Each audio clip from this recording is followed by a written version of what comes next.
Hello students, welcome to my YouTube channel Sushma Rajgupta. हम लोग कर रहे हैं BCom fourth semester advance accounting, जिसमें हमारा चैप्टर चल रहा है accounts of holding company. Accounts of holding company के प्रैक्टिकल्स हम लास्ट वीडियो में शुरू कर चुके हैं। इस वीडियो में हम करेंगे कि अगर हमें फिक्टिशियस एसेट्स दिए तो हम किस तरह से उनकी ट्रीटमेंट करेंगे, ठीक है। उससे रिलेटेड, और अगर दोनों कंपनीज की कॉमन ट्रांजैक्शंस है, कौन सी दो कंपनी, होल्डिंग और सब्सिडरी, अगर इनकी कॉमन ट्रांजैक्शंस है तो हम किस तरह से उनको ट्रीट करेंगे। चलिए शुरू करते हैं।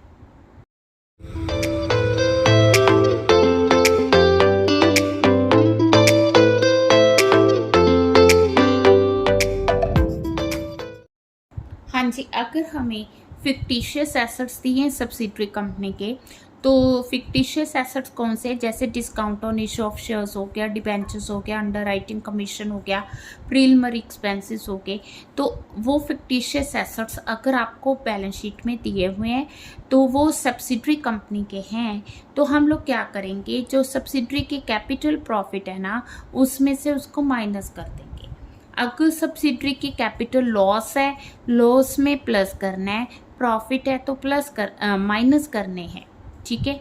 उसके बाद उन प्रॉफिट्स को होल्डिंग और सब्सिडरी में डिवाइड करना है, होल्डिंग और माइनॉरिटी में डिवाइड करना है, ठीक है जी। तो एग्जाम्पल हमें दी हुई है जिसमें शेयर कैपिटल दी हुई है, रिजर्व्स एंड सरप्लस दिए हैं, देन करंट लायबिलिटीज दी हुई हैं, इसके बाद फिक्स्ड एसेट, ये हमें क्या दिया है, फिक्टिशियस एसेट्स दिए हुए हैं। अब ये जो होल्डिंग कंपनी है ना, इसके पास सब्सिडरी के 60% शेयर्स है, 100% नहीं है, 60% है, 40% किसी और के पास है। तो जिनके पास 40% शेयर्स हैं उसे हम माइनॉरिटी कहते हैं या नॉन कंट्रोलिंग इंटरेस्ट कहा जाता है, ठीक है। तो ये करंट एसेट्स आ गए, ठीक है। तो कैसे करना है क्वेश्चन, हाँ जी। इस क्वेश्चन में एक और खास बात है कि जो शेयर्स अक्वायर किए गए हैं वो last date of the counting year किए गए हैं। अब last year of the counting year का मतलब क्या हुआ, इसका मतलब है कि इसके जितने भी रिजर्व्स हैं और जितना भी सरप्लस है वो सारे का सारा बिफोर एक्विजिशन का है, मींस कैपिटल है, ठीक है। 44,000 ही हमें रिजर्व्स दिए हुए हैं, तो वो सारे के सारे कैपिटल प्रॉफिट हैं। हाँ जी, हमने इसको कैसे करना है, तो कैपिटल प्रॉफिट हमने इसका कैलकुलेट करना है। हमें कैपिटल प्रॉफिट दिया कितना हुआ है, वो कह रहा है कि जो बैलेंस ऑफ रिजर्व है, ठीक है, कब का ये बैलेंस ऑफ रिजर्व्स, ये 31 मार्च 2020 का है। कितना दिया है, 44,000 दिया है। इसमें से हम क्या करेंगे, जो हमारे फिक्टिशियस एसेट्स है ना, प्रीलिमिनरी एक्सपेंसेस हैं, इसको हम माइनस कर देंगे, ठीक है।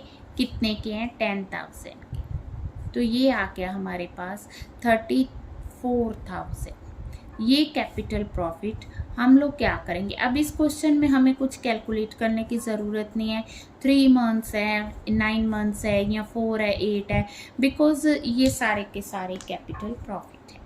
अब हमने आगे जो नेक्स्ट स्टेप है ना, गुडविल और गुडविल कैपिटल रिजर्व कैलकुलेट करने का, हम वो करेंगे।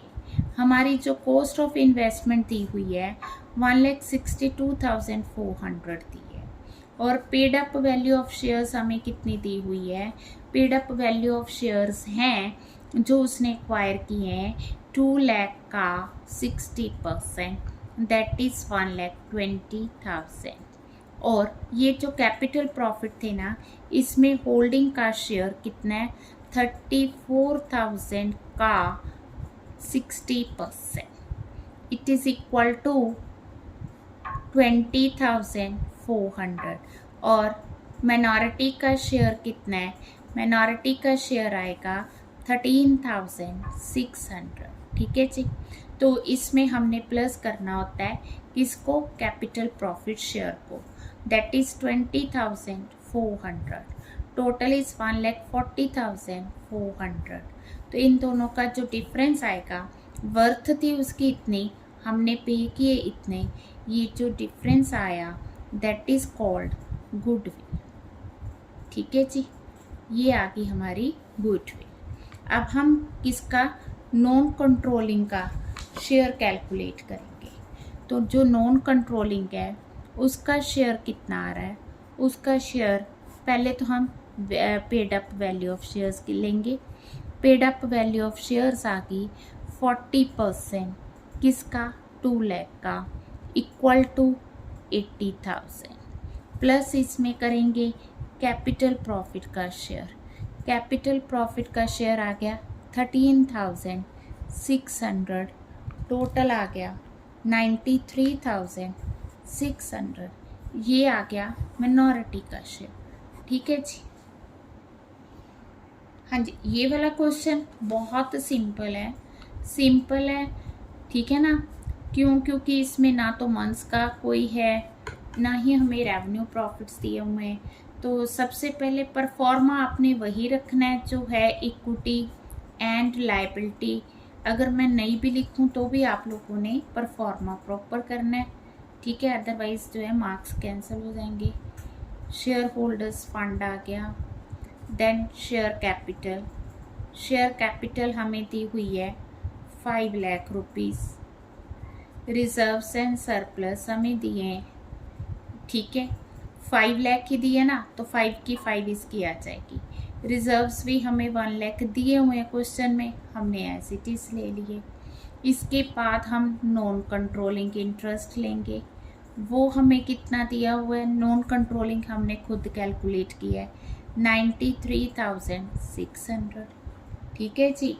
नेक्स्ट स्टेप आ गया हमारा करंट लायबिलिटीज़ का। इसमें हमारे पास सिर्फ क्रेडिटर्स ही दिए हैं क्वेश्चन में। तो क्रेडिटर्स हमें कितने दिए हैं, एच लिमिटेड के 80,000, एस लिमिटेड के 60,000, टोटल आ गए 1,40,000। ठीक है, तो ये टोटल आ गया हमारे पास 8,33,600। देन आगे हमारे एसेट्स। एसेट्स में हमारे पास सबसे पहले आ गया टेंजिबल एसेट्स। टेंजिबल एसेट्स हैं फिक्स्ड एसेट्स, ठीक है, वो हैं हमारे पास एच लिमिटेड के कितने दिए हुए, एच लिमिटेड के 3,17,600। एस लिमिटेड के हैं हमारे पास 1,94,000। ठीक है जी, टोटल आ गया 5,11,600। ठीक, प्रीलिमिनरी एक्सपेंसेस हमने लेने नहीं है, इन्वेस्टमेंट हम ऑलरेडी ट्रीट कर चुके हैं। ठीक है, इनटेंजिबल एसेट्स आएंगे। इनटेंजिबल में हमारे पास आएगी गुडविल। कौन सी गुडविल, जो हमने शुरू में कैलकुलेट की है। ठीक है जी। इसके बाद आगे हमारे पास current assets. Current assets H limited के हैं 2 लाख रुपीज़ के, और एस लिमिटेड के हमारे पास 1 लाख रुपीज़ के, टोटल हो गए 3 लाख रुपीज़ के। टोटल आ गया 8,33,600। Now both sides are equal. तो ये क्वेश्चन बहुत ही सिंपल। हाँ जी, नेक्स्ट पॉइंट है एलिमिनेशन ऑफ कॉमन ट्रांजैक्शंस। अगर एच लिमिटेड एस लिमिटेड दोनों की कोई कॉमन ट्रांजैक्शन है उसको ख़त्म करना। जब भी हम कंसोलिडेटेड बैलेंस शीट बनाएंगे तो हम देखेंगे कि कोई कॉमन ट्रांजैक्शन है दोनों कंपनीज में। वो जो कंपनी होल्डिंग है जिसके पास सब्सिडरी के शेयर्स है, कई बार वो क्या करती हैं, कुछ ट्रांजैक्शंस कॉमन करती हैं। ट्रांजैक्शन कॉमन कैसे होगी, जैसे एच लिमिटेड ने एस लिमिटेड को कोई गुड सेल कर दी, या सब्सिडरी ने होल्डिंग को गुड सेल कर दी। तो उस केस में क्या होगा, जिस कंपनी ने गुड्स सेल की है उसकी बुक्स में दूसरी कंपनी डेटर होगी, जिसने परचेज किया उसकी बुक्स में दूसरी कंपनी क्रेडिटर होगी। इसी तरह से एक कंपनी ने दूसरी पे बिल ड्रॉ कर दिया तो फिर क्या होगा, फिर जो है इंटर कंपनी ट्रांजैक्शंस होंगी। तो इसी तरह से एक कंपनी ने दूसरी को लोन एडवांस कर दिया, या डिबेंचर्स एक कंपनी ने दूसरी कंपनी के बाय कर दिए। तो इस तरह से कोई भी ट्रांजैक्शंस हो सकती हैं। तो अगर कॉमन ट्रांजैक्शंस हैं तो हम उनको क्या कर देंगे, एलिमिनेट कर देंगे, ख़त्म कर देंगे। ठीक है, क्यों कर देंगे, क्योंकि एच लिमिटेड अपने आप की डेटर और अपने आप की क्रेडिटर नहीं हो सकती। तो जब H limited consolidated balance sheet बनाएगी तो इन ट्रांजैक्शंस को ख़त्म कर देगी। ठीक है जी।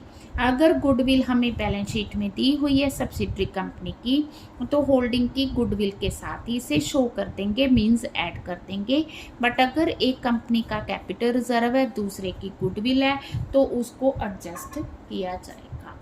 अब क्वेश्चन है हमारे पास कि एच लिमिटेड ने 80,000 शेयर्स एस लिमिटेड के खरीदे हैं, जबकि उसके शेयर्स कितने हैं, 1 लाख है। 1 लाख का 80% इसके पास है, ठीक है। कब उसने बाय किए हैं, 1 अक्टूबर 2019 को, और बुक्स कब क्लोज हो रही हैं, 31 मार्च को। अक्टूबर, नवंबर, दिसंबर, जनवरी, फरवरी, मार्च, 6 मंथ बिफोर आगे, 6 मंथ आफ्टर आगे, ठीक है जी। तो ये हमें दी हुई है शेयर कैपिटल, एंड इसके साथ ही हमें दिया हुआ है रिजर्व्स, सरप्लस, डिबेंचर्स दिए हैं इसके सब्सिडरी के, देन क्रेडिटर्स, ठीक है जी। ये हो गए हमारे ट्रेड पेबल्स, ये हो गए रिजर्व्स, ठीक है। अब हमें प्रॉफिट ड्यूरिंग द ईयर दिए होंगे, वो भी देखते हैं। देन हमें ये फिक्स्ड एसेट्स दिए हैं, गुडविल दी हुई है होल्डिंग की अपनी, ठीक है। ये हमारी होगी इन्वेस्टमेंट। ये इसने डिबेंचर्स भी लिए हैं 80,000, टोटल डिबेंचर्स है ना 2 लाख, 80,000 एच लिमिटेड के पास है, ठीक है। देन स्टॉक दिया, डेटर, क्रेडिट, ये सारा कुछ दिया है। अब जो एस लिमिटेड के बिल रिसीवेबल्स है ना, एस लिमिटेड के जो बिल रिसीवेबल्स हैं, इसमें 8,000 के बिल्स जो हैं वो एच लिमिटेड के हैं, ठीक है। एंड क्रेडिटर्स जो है ना एस लिमिटेड के, इसमें 20,000 जो है एच लिमिटेड के हैं।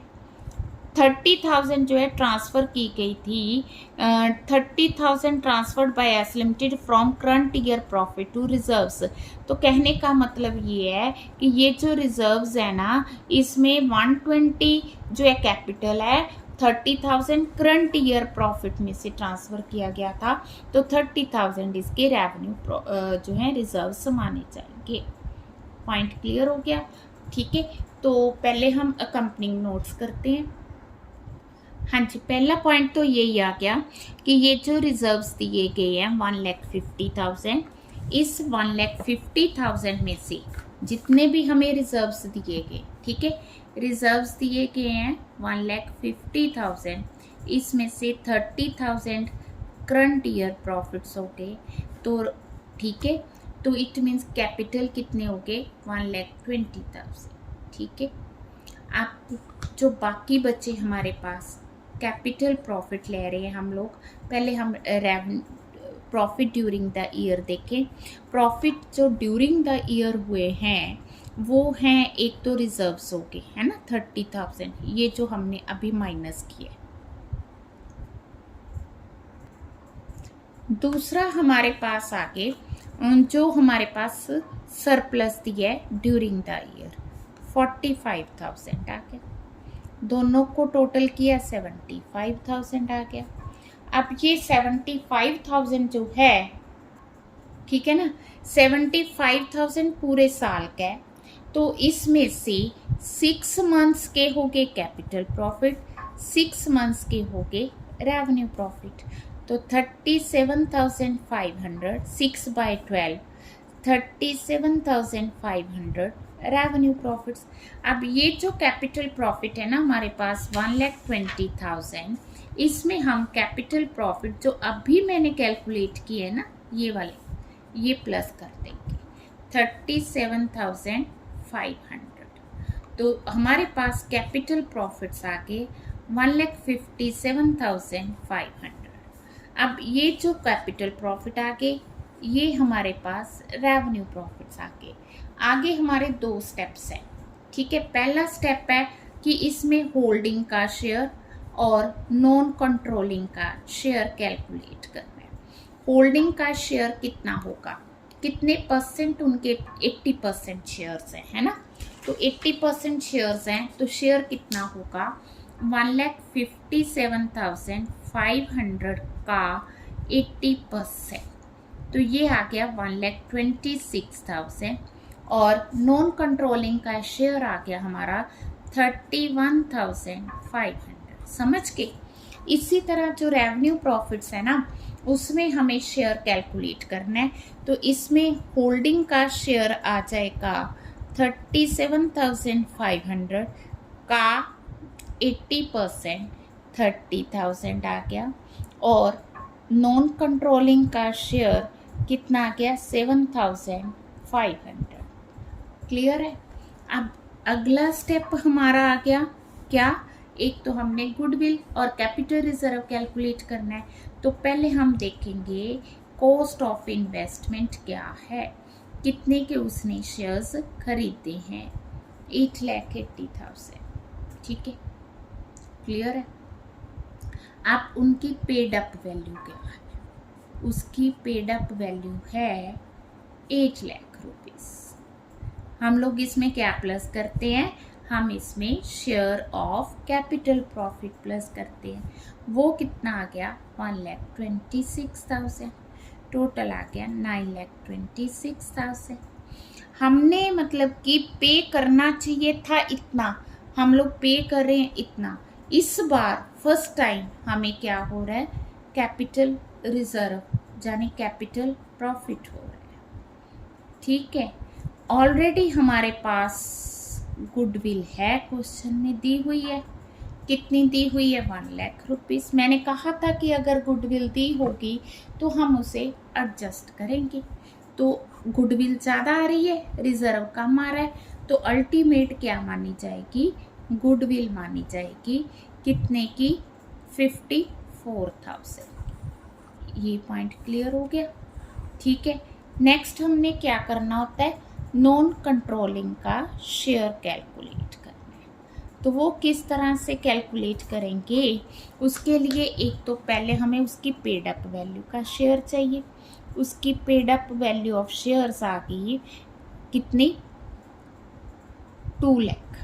कैसे, टोटल 10 लाख थी, 8 लाख इसकी आ गई, तो 2 लाख इसका शेयर आ गया। देन हम इसमें प्लस करेंगे कैपिटल प्रॉफिट का शेयर।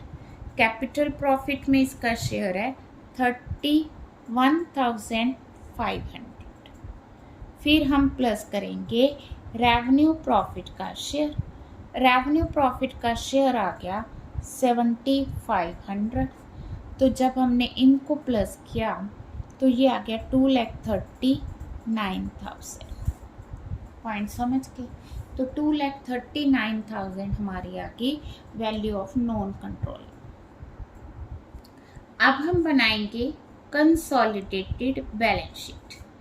कंसोलिडेटेड बैलेंस शीट के लिए हमें क्या चाहिए, सबसे पहले मैंने आपको बताया परफॉर्मा आपने पूरा करना है।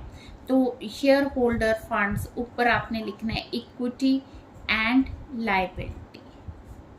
ठीक है जी, शेयर होल्डर फंड्स में सबसे पहले आ गई शेयर कैपिटल।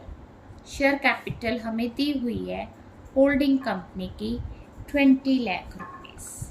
अब हम लेंगे reserves and surplus. Reserves and surplus हमें 1 लाख दिया हुआ है। ठीक है, रिजर्व्स इसके होल्डिंग के अपने दिए हुए हैं 1 लाख। ठीक है, देन हमें रिजर्व्स दिए हैं, ठीक है 50,000।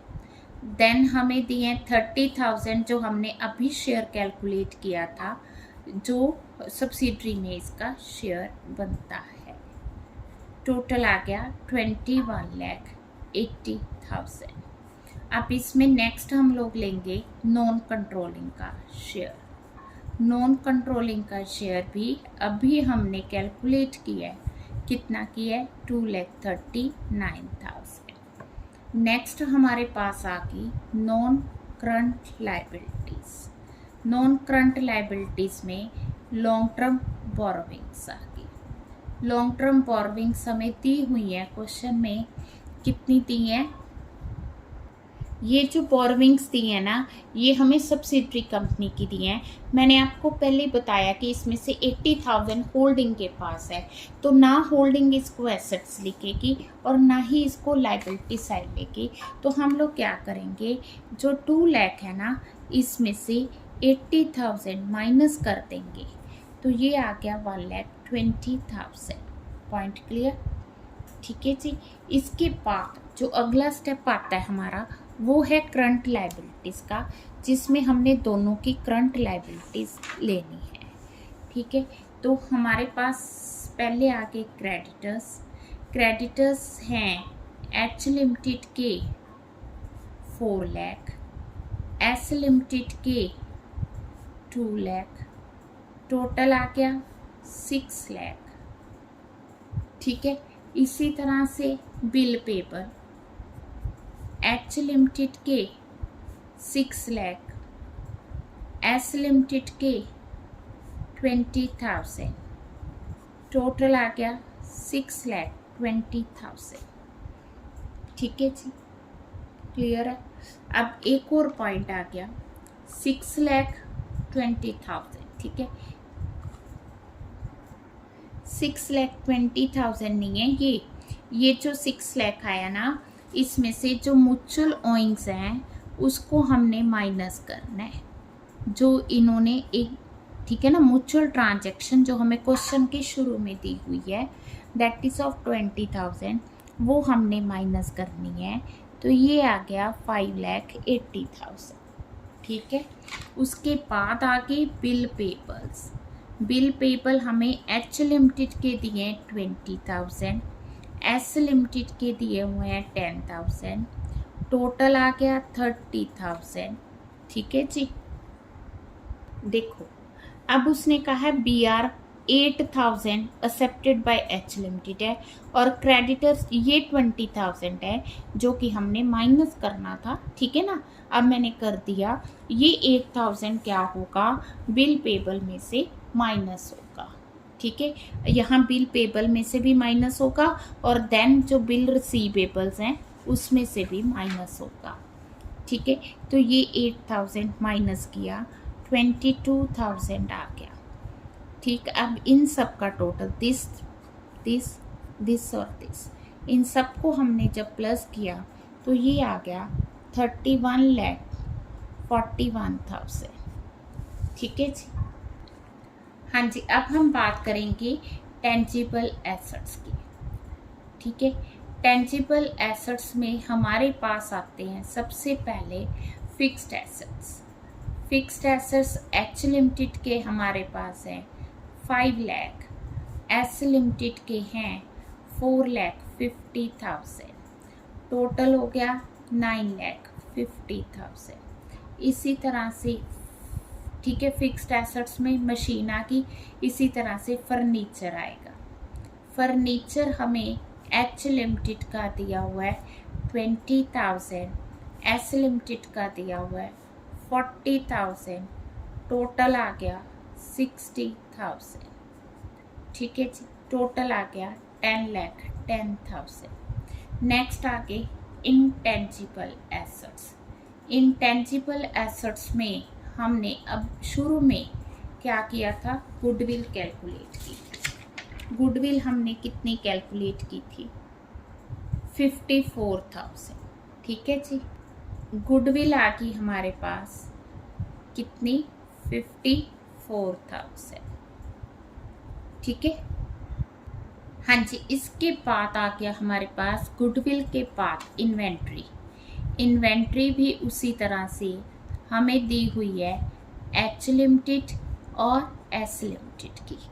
एच लिमिटेड की आ गई 5,20,000, एस लिमिटेड की है 6,50,000, टोटल आ गया 11,70,000। ठीक है जी, इन्वेंट्री के बाद हम लोगों ने लेने हैं ट्रेड रिसीवेबल्स में आगे डेटर्स हमें दिए एच लिमिटेड की 1,80,000, एस लिमिटेड 2,70,000, टोटल 4,50,000, जिसमें से हम कॉमन ट्रांजैक्शन माइनस करेंगे तो ये आ गया 4,20,000।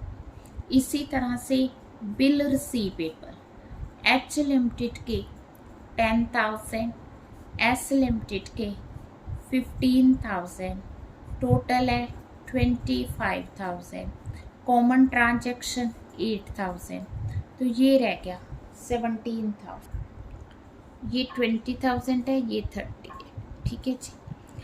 देन हमारे पास है कैश एंड कैश इक्वलेंट, ठीक है। कॉमन ट्रांजैक्शंस को हमने क्या करना है, डेबिट एसेट साइड भी माइनस करना है और लाइबिलिटी साइड भी माइनस करना है, ठीक है। जब हम इनको आपस में ऐड करेंगे तो ये आ गया 31,41,000, ये आ गई हमारी एसेट साइड का टोटल और ये आ गया हमारा लाइबिलिटी साइड का टोटल, ठीक है।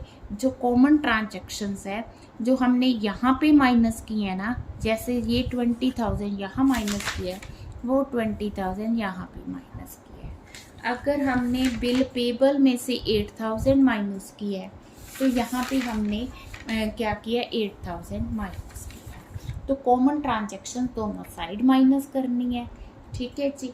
तो यहाँ आज की वीडियो में हम 2 ही क्वेश्चन करेंगे, नेक्स्ट वीडियो में जो नेक्स्ट टॉपिक है वो करेंगे।